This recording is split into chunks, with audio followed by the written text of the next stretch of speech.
Welcome back to Take Care Time, the tales and exhales of caregivers, where we dive into the world of caregiving with stories, insights, and plenty of heart. Today, we're doing a little something different. Instead of our usual format, we're turning our spotlight on you, our listeners, with a special Q&A episode. Over the past weeks, since we started this podcast, we've received some fantastic questions from our community, and I'm excited to address them today. From practical caregiving tips to behind-the-scenes podcast secrets, no topic is off limits, so let's dive right in.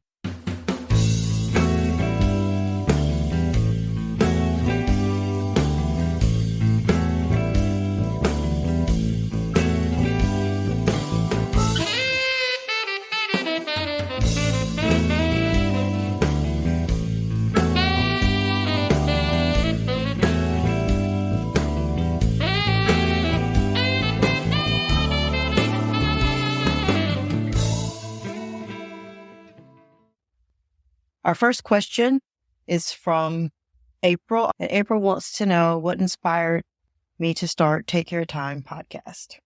So I think that's absolutely a great question. And what inspired me, a lot of people don't know, but you know now that Take Care Time is an actual brand. So there was already a brand in place before we started the podcast. And the inspiration behind starting the Take Care Time podcast stemmed from my deep passion for caregiving and a desire to create a platform where caregivers can find support and inspiration and a sense of community.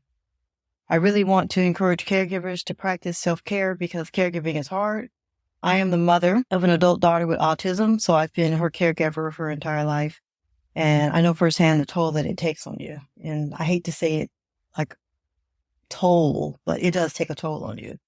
I've witnessed firsthand the challenges and the joys and the complexities that come along with caring for a loved one. I want to channel my experiences and my expertise into a podcast that not only educates and informs, but also provides a space for caregivers to feel seen and heard. So what better place than here?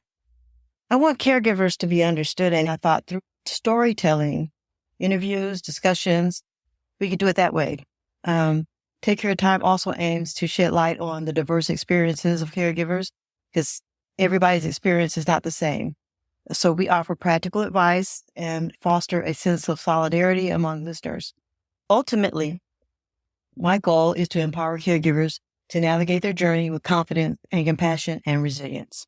So I hope that answers your question. The next question is from Constance. And Constance wants to know if I could share a little bit about my background experience in caregiving. And yes, Constance, I would be happy to do that. Like I said in my previous question, I am the mother of an adult daughter who has autism. She's 30 years old. She'll be 31 this year. The majority of my experience has come from being a mother. A few years ago, I took classes to become a certified caregiving consultant, educator, and advocate. And those certifications have allowed me to expand my business and become an author and meet other professionals in the field. So thank you, Constance, for that question. Let's see here. We have Joanne. She wants to know some of the common challenges caregivers face and how do you address them on the podcast? Well, Joanne, so far the podcast has just been the tales. So we've done 2 series for you to listen to. And, we haven't really expanded real big yet, but we are. We have things that are coming in the pipeline. But I will say this, that one of the most pressing issues facing caregivers today is the multitude of challenges they encounter on a daily basis. And it's coming from all sides. You have to navigate the healthcare systems and your own emotional well-being. Caregivers often find themselves in uncharted territory. Sometimes, it's not like you can look down the line in the future and say, okay, in this year, I'm going to become a caregiver. Sometimes you're just thrown into it. And I'm really kind of speaking for family caregivers. It's not like we went and applied for this and we got accepted for the job. Sometimes you're just thrown into it. Your parent, your mother, father may get sick, or you may have a child born and they may have a disability. You don't know. You just don't know what's going to happen. So at Take Care Time, we aim to address these challenges head on by providing practical advice, expert insights, relatable stories that resonate with caregivers from all walks of life. The future episodes will tackle different aspects of caregiving, whether it's coping with caregiver burnout, advocating for your loved one's needs, when finding moments of joy amidst the chaos. By sharing diverse perspectives and highlighting real-life experiences, we hope to equip caregivers with the knowledge, the tools, and support they need to navigate their caregiving journey with confidence and resilience. And we hope to educate and entertain as well. So the next question is anonymous. I don't know why this is anonymous, but okay. How do you choose the topics and stories featured on your podcast? So the 2 stories that we have done so far were secondhand stories. Someone told them to me. So what I do is I go in and I change the names and I change the locations, because if it were my story, I may not mind somebody telling my story secondhand. Some people do. A lot of times there's guilt and there's shame behind decisions that you've made. So it's just easier to leave off the real names and the real locations. Unless it's already something in the newspapers or something like that, then I don't mind. But, so far we just had those 2 series, and they've been about family caregiver experiences in choosing the role caregiver, which happens more often than you could know. Sometimes it turns out horribly disastrous, and sometimes it's something that you can bounce back from. So the next question is, what do I hope the listeners take away from listening to the podcast? Increased awareness. I hope this podcast encourages listeners to become more aware of the challenges faced by caregivers and the complexities of caring for individuals with various health conditions. Because, dementia may be different from autism and so forth. Everybody's going to experience something different. And, we hope to get around to addressing all those. So the next question is from Andrea. I think it's DeAndrea. If it's not, I apologize. I'm not real good on pronouncing names. Okay. And she wants to know, what do I hope the listeners take away from listening to the podcast? And I would say that it's increased awareness. I want to encourage listeners to become more aware of the challenges faced by caregivers. A lot of that probably could be solved as a lot of these agencies and, how do I say this? A lot of the challenges that we face are having to go and try to apply for things, being turned down, not being given enough information to properly apply for it. A lot of times people need help, and if you're thrown into caregiving, you don't know what is your next step. So yeah, that's one of the things. Another thing will be empathy and understanding, which kind of falls under the number 1. Foster empathy and understanding towards caregivers, their patients, and their families. Helping listeners recognize the emotional and physical and the financial toll of caregiving, because there is a financial toll with caregiving. It's expensive. Like that. It's expensive. Practical insights, provide practical insights and tips, resources that listeners can apply to their own lives, whether they are caregiving for themselves or supporting someone who is a caregiver. Inspiration, of course. I would like to inspire listeners with stories of resilience, compassion, courage, showing them that even in the face of adversity, there's hope and strength that can be found. I would like to provide community and support, create a sense of community and support among listeners, reminding them that they are not in this alone. Everybody's pretty much heard the term that it takes a village.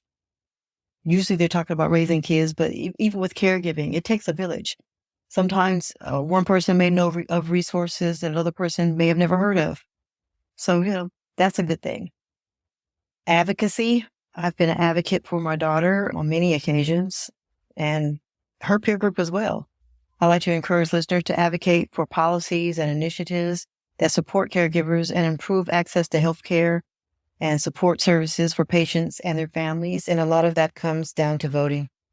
And finally, I really want to stress self-care, because that is so important. Taking care of yourself is essential for your well-being and your ability to provide quality care for others. Otherwise, you may end up being the one needing care.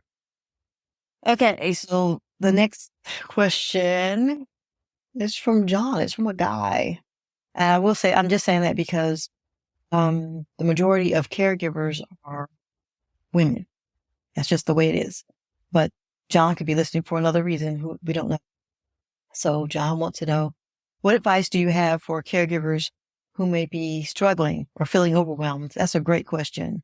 I would definitely say seek support.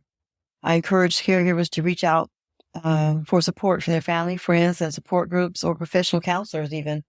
Sharing feelings and experiences with others who understand and can provide emotional relief and practical advice. Great question, John.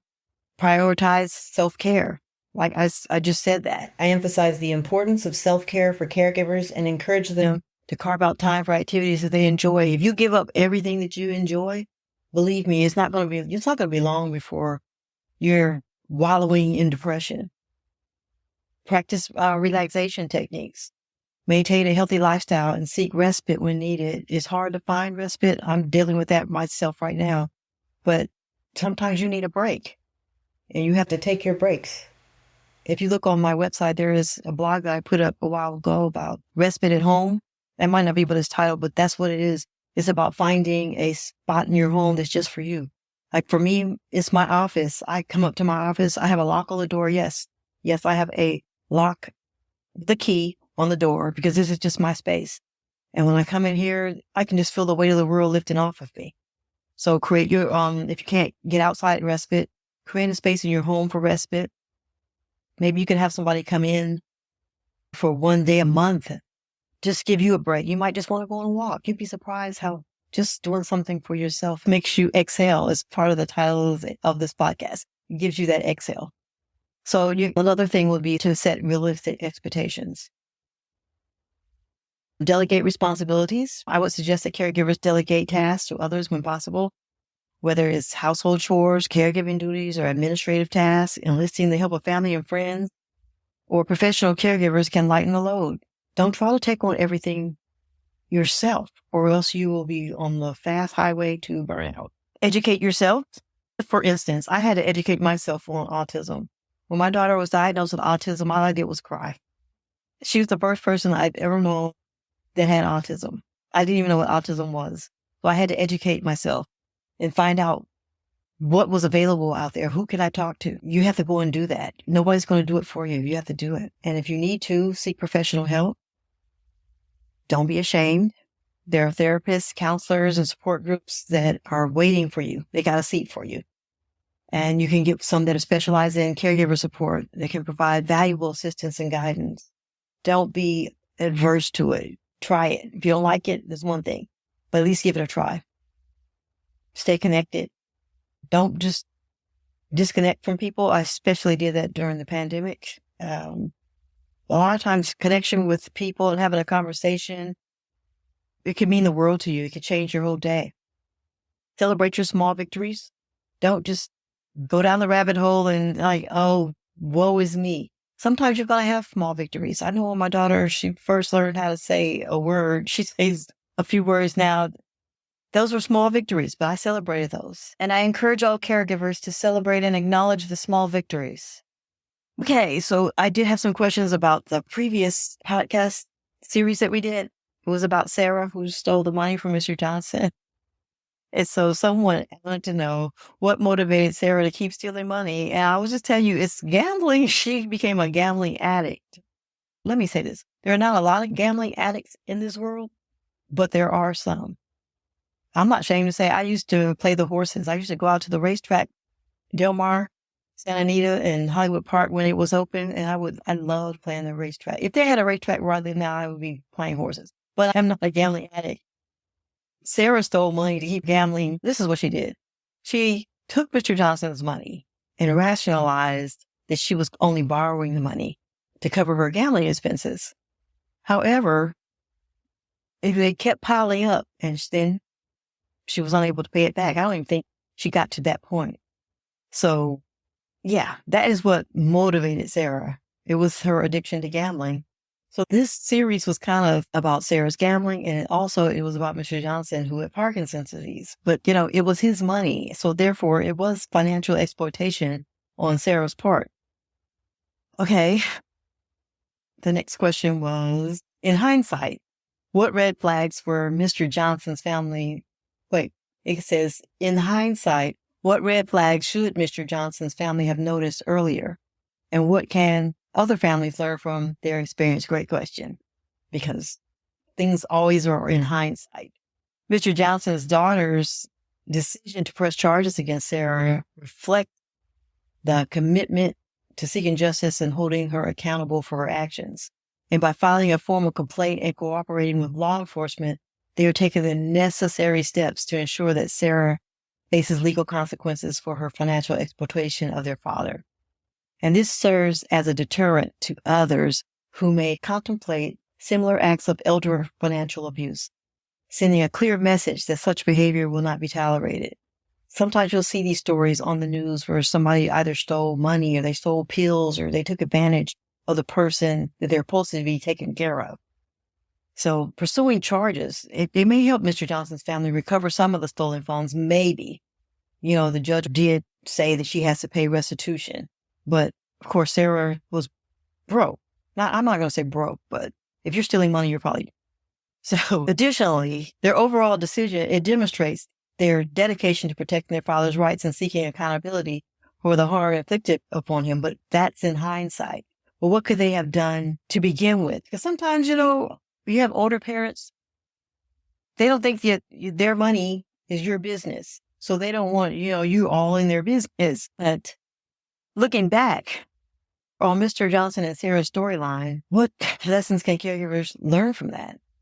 The primary takeaway from each episode is the importance of vigilance and proactive measures if the family will let you not take over, but if the family will let you kind of monitor their bank accounts. That's a hard thing. Sometimes parents, they don't want to give up that information. They don't want to give up their driver's license. You're doing it out of love, but they're thinking, oh my God, you're trying to, put me out to pasture. And that's not the case. So yeah, with the person's permission, like Mr. Johnson's daughters, with his permission, could have got their names on his bank accounts or at least had their bank statements mailed to their homes where they can go over it and see where the abuse started. Is this transaction exploitative or, that could have happened. But through the stories of shared listeners are reminded about the prevalence and the devastating impact of elder financial abuse. It's out there. I hear it on the news all the time. By raising awareness of common tactics used by perpetrators such as caregivers and gambling addicts, listeners are empowered to recognize the warning signs and take preventative action. Additionally, the episodes highlight the significance of fostering open communication with your family, establishing safeguards, and seeking professional support when needed. Ultimately, the goal is to inspire and to prioritize the well-being and financial security of their elderly relatives, advocating for their rights, and implementing strategies to safeguard their assets from exploitation. And it's not just Sarah, the caregivers, coming over to the house. It could have been a financial advisor. It could be family members. You just never know. Thieves will thieve. Let me put it like that. Yeah. Let me give you 10 ways that you can guard against elder financial abuse. Number 1, stay involved and maintain open communications with your elderly relatives about their finances if they'll let you. If there's not a whole lot of pushback, just get involved with it. Number 2, set up regular meetings to review financial statements and transactions. I would suggest that's done monthly, especially if if they're getting a retirement check or Social Security, something that is delivered to them monthly. Why not set up a review for financial statements monthly? Number 3 would be to establish a durable power of attorney for financial matters with a trusted individual. If it's your parents, if they'll allow you to, that would be a great idea. Number 4 would be to monitor your bank accounts, the credit card statements for unusual activity. Sometimes they would just stack mail. You're not really looking at it. So yeah, if you get something from your bank, your credit card statement, open that up and see what it is and go line by line and make sure it's something that they approved and not some fraudulent activity. There's so much of that going on nowadays. I'm sure you see the news stories. Number 5 would be to implement security measures such as passwords and security questions for financial accounts. And if they'll allow it, have their passwords so you can just kind of look over their shoulders. If you're not in town where you can see, if you guys are not in the same city or even state where you can put your hands on their mail, monitor it online. Number 6, be cautious of unsolicited offers, scams, and requests for personal financial information. Remember one time my dad, I forget the name of the company, but he bought a bunch of these pants. These pants were like paper thin. And Somehow he got on their subscription list. They were just sending him these pants every month. Like, what are you doing? And the pants were just like tissue. They were so thin. They took advantage of him and put him on a subscription plan when he was just trying to order one pair of pants. Those things can happen. Number 7, educate elderly relatives about common scams and warnings of financial abuse. You see it on the news all the time. People are scamming. Sometimes they call and they'll say, we have your grandchild. They're in jail or something like that. They have like a little AI voice, grandma, I'm in jail. Next thing you know, they've wiped out your bank account. So yeah, educate your relatives about that. Number 8, consider consolidating your financial accounts and simplifying investments to reduce vulnerability. Your stuff is with their stuff, if they'll allow it. I keep saying if they'll allow it because, our parents are prideful. My parents are no longer with me, but elderly people, they're prideful. They probably feel like, don't worry about it. I can take care of my own stuff. Meanwhile, you're like Mr. Johnson. You're down $40,000 from dollars. Number 9 is seek professional advice from financial planners or elder law attorneys on protective measures. They probably have way more information than I'm telling you. They'll probably give you a consultation to tell you how to protect your parents or your elderly relatives. They've seen it all too. Number 10, report any suspicious financial abuse to authorities and seek legal recourse if necessary. I would absolutely have these people charged because otherwise they will just keep on. They'll go from your dad to her mom and they'll just keep going and going and going. It's like they have all day to just steal and scam. So you got to be careful about stuff like that. So those are my 10 strategies. I want to thank and appreciate all of you for coming to our podcast so far. Please like and share, and you can rate it if you want. And I'll see you next week. Until then, take care.